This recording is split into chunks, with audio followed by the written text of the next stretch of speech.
এখানে একটা আমল আছে, এটা আপনাদেরকে শিখাই দিই। অনেকেই চায় যে আমার দোয়াটা কবুল হোক, সবাই চায় আমার দোয়া কবুল হোক। দোয়া কবুলের তো অনেক শর্ত আছে, তাই না?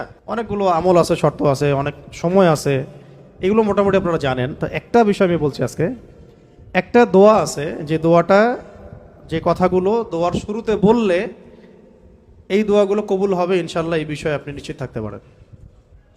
যদি আপনার রিজিক হালাল হয়, ওই শর্তগুলো যদি পূরণ হয়, রিজিক হালাল হয়, বৈধ দোয়া হয়, হ্যাঁ, হারাম কিছু চাচ্ছেন না, আপনি বৈধ বিষয় চাচ্ছেন, হালাল খেয়ে চাচ্ছেন, এই শর্তগুলো পূরণ করে দোয়া করার আগে এই কথাগুলো বললে দোয়া কবুল হবে ইনশাআল্লাহ। আমি তো আর বলতে পারবো না 100% কবুল হবে, এটা তো আমার পক্ষে বলা সম্ভব না, কিন্তু সবচেয়ে শক্তিশালী যে ওসিলাগুলো দোয়া কবুল করানোর জন্য, সেটা এটা একটা। আমাকে যদি বলেন যে আপনার জানা মতো সবচেয়ে বেস্ট ওসিলা কোনটা দোয়া কবুল, আমি বলবো এটাই। এটার সাথে আরও একটা আছে, ওটা আরেকদিন বলবো ইনশাআল্লাহ।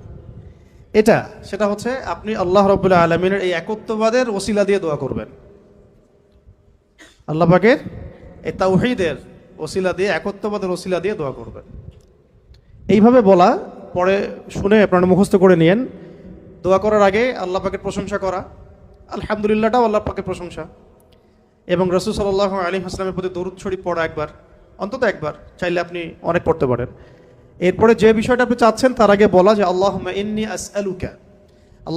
আসআলুকা বিআন্নী, আগে বলে নেই, আল্লাহুম্মা ইন্নী আসআলুকা বিআন্নী আশহাদু আন্নাকা আনতাল্লাহ লা ইলাহা ইল্লা আনত আল আহাদ আস সামাদ আল্লাযী লাম ইয়ালিদ ওয়া লাম ইউলাদ ওয়া লাম ইয়াকুল লাহু কুফুয়ান আহাদ।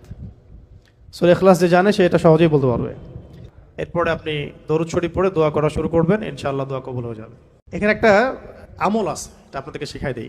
অনেকেই চায় যে আমার দোয়াটা কবুল হোক, সবাই চায় আমার দোয়া কবুল হোক। দোয়া কবুলের তো অনেক শর্ত আছে, তাই না?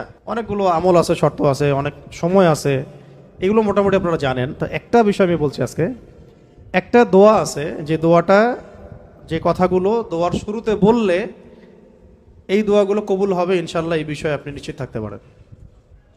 যদি আপনার রিজিক হালাল হয়, ওই শর্তগুলো যদি পূরণ হয়, রিজিক হালাল হয়, বৈধ দোয়া হয়, হ্যাঁ, হারাম কিছু চাচ্ছেন না, আপনি বৈধ বিষয় চাচ্ছেন, হালাল খেয়ে চাচ্ছেন, এই শর্তগুলো পূরণ করে দোয়া করার আগে এই কথাগুলো বললে দোয়া কবুল হবে ইনশাআল্লাহ। আমি তো আর বলতে পারবো না 100% কবুল হবে, এটা তো আমার পক্ষে বলা সম্ভব না, কিন্তু সবচেয়ে শক্তিশালী যে ওসিলাগুলো দোয়া কবুল করানোর জন্য, সেটা এটা একটা। আমাকে যদি বলেন যে আপনার জানা মতো সবচেয়ে